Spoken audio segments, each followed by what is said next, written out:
Well, once again, it is a wonderful opportunity, the day we have been given, that we not only got to worship together this morning, but we also got to enjoy that great food and fellowship, and then have met back here for this Sunday afternoon lesson and our worship service, in which we've been looking at here on these third Sundays this year.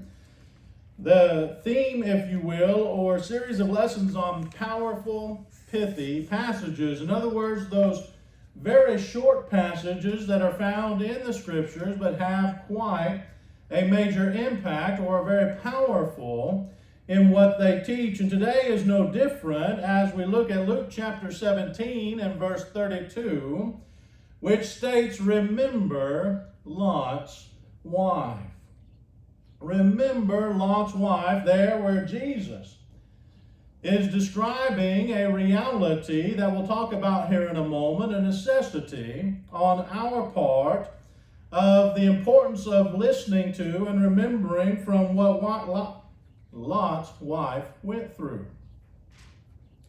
And so if you have your handout, let's go ahead and look at our first point. Who exactly is Lot's wife? I'm sure each of us here are very sure of who she is. We remember, of course, where she comes to play, where she is found, if you will, within the scriptures, there in Genesis chapter 19 in particular, with the fall of Sodom and Gomorrah. And as Sodom and Gomorrah had grown in their iniquity, as their sin had compounded and reached that point where God could no longer stand it, where their iniquity was full, as had not taken place with the Amorites when Abraham first came to the land of Canaan and was waiting upon that for the Israelites to take over that land.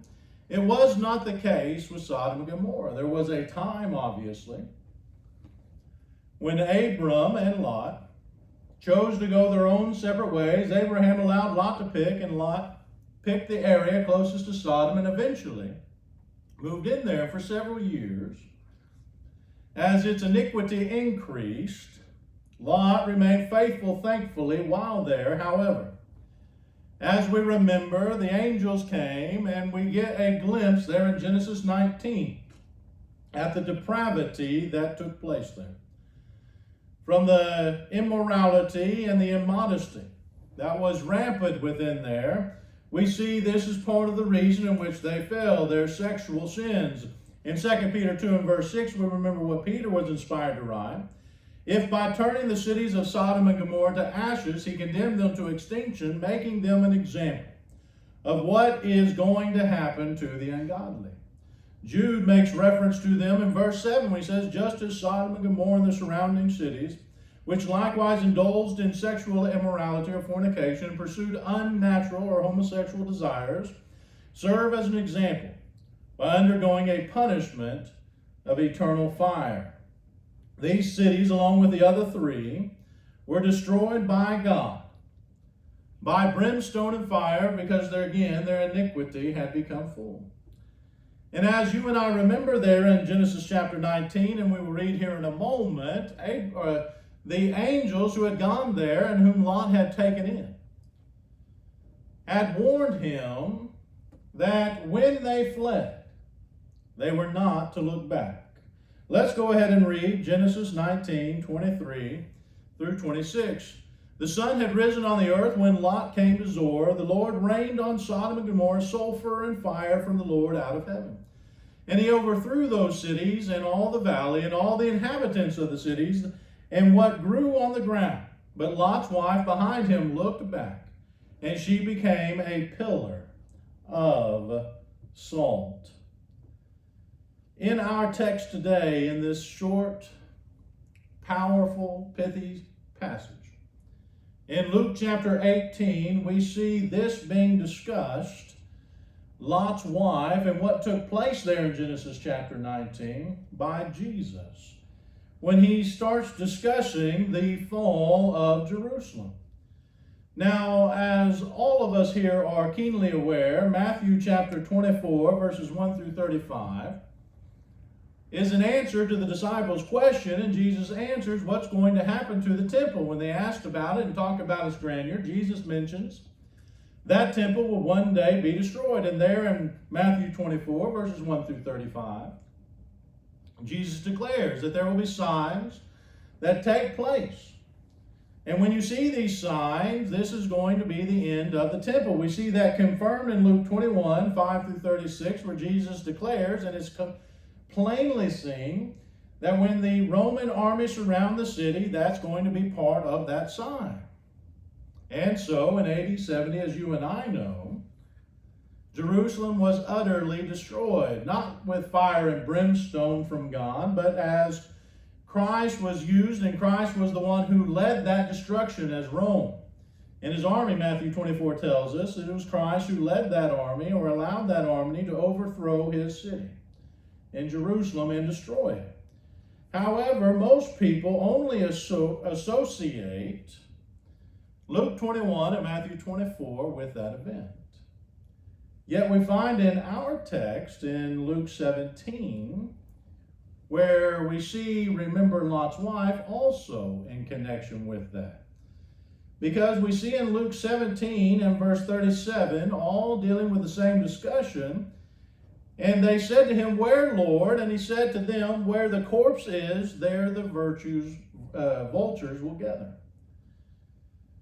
In other words, when the disciples heard what Jesus said here in Luke chapter 17 and responded, this was Jesus' answer to them. In Matthew 24 and verse 28, we see the same response. Wherever the corpse is, there the vultures will gather. Now, why is that significant concerning Lot's wife? Why is it important?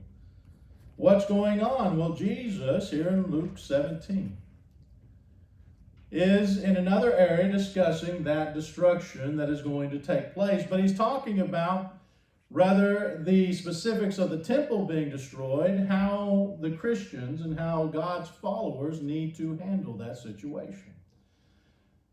That unlike Noah's day, he mentions there in the text, who they did not listen to Noah and the signs that he said would be coming, and what would take place, that the ark itself was a sign that the world was going to be destroyed. Unlike in the days of Noah, who did not listen, they need to listen. And not only do they need to listen, they need to run when they see this and remember Lot's wife. Why? Because Lot's wife had a desire for the destroyed. What do we mean by that?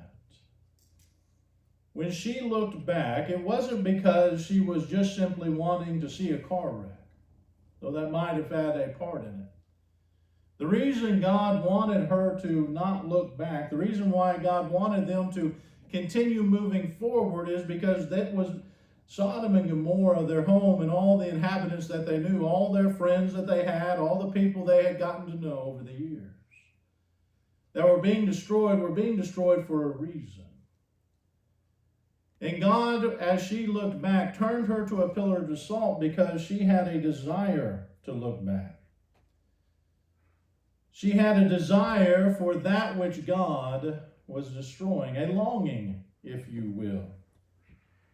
Now, when it comes to Christians, Jesus is making and pleading the case, listen, when Jerusalem is going to be destroyed, and you see all these signs as Matthew 24 and Luke 21 takes place, and you listen to those signs, unlike during the days of Noah, you need to flee. And you need to not look back. Why? Because Jerusalem is getting what it deserves. What is happening to it is happening to it because of its sin. Its iniquity had become full. And they need to remember Lot's wife and not look back in a desirous, wanting way, a warm feeling towards that which had become so sinful.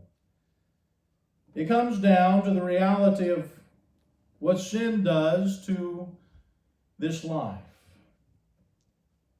When we obey the gospel, we are told in Romans chapter 6 and verse 6 to put away those old things of sin, to put to death the old man of sin, to put away all those things that would hinder us from God, and to seek first the kingdom of God, to put God first.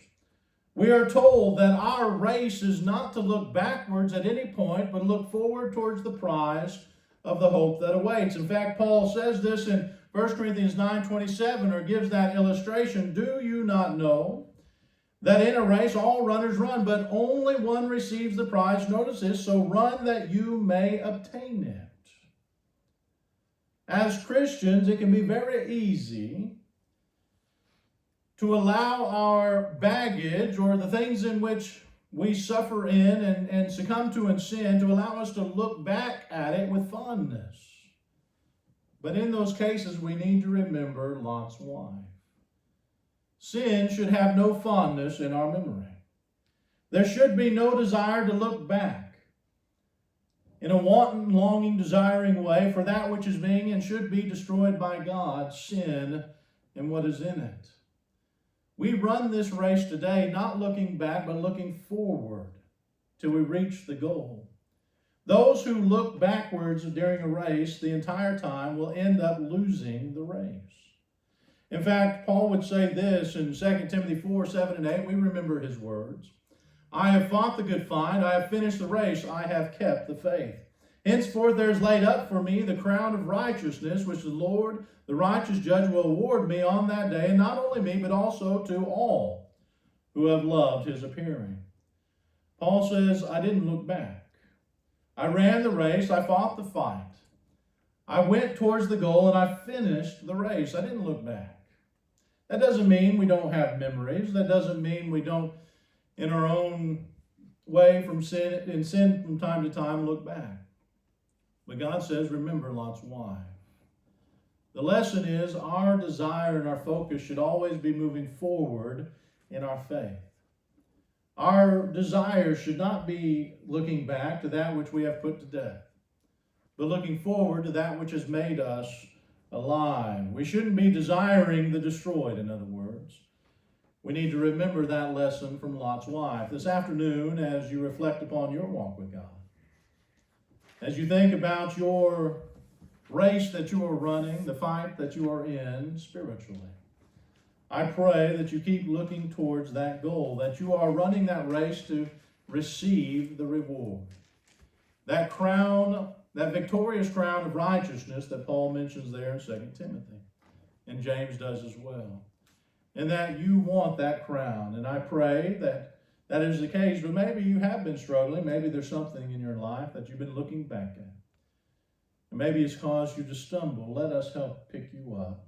Let us help encourage you and strengthen you, bear that burden with you, that you may overcome that and face forward once again in your race. So this afternoon, if you need that help, if you need this love from this congregation, let us know by coming forward as we stand and as we sing.